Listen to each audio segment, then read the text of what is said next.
श्रियकान्ताय कल्याणनिधये निधयेऽर्तिनाम् श्रीवेङ्कटनिवासाय श्रीनिवासाय मङ्गलम्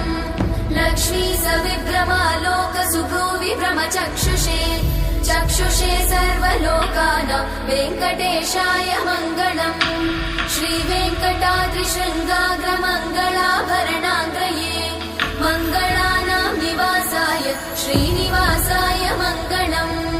सर्वावयव सौन्दर्य सम्पदा सर्वचेतसां सदा सम्मोहनायास्तु वेङ्कटेशाय मङ्गलम् नित्याय निरवध्याय सत्यानन्दचिदात्मने सर्वान्तरात्मने श्रीमद् वेङ्कटेशाय मङ्गलम् स्वतः सर्वविदे सर्वशक्तये सर्वशेषिने सुलभाय सुशीलाय वेङ्कटेशाय मङ्गलम्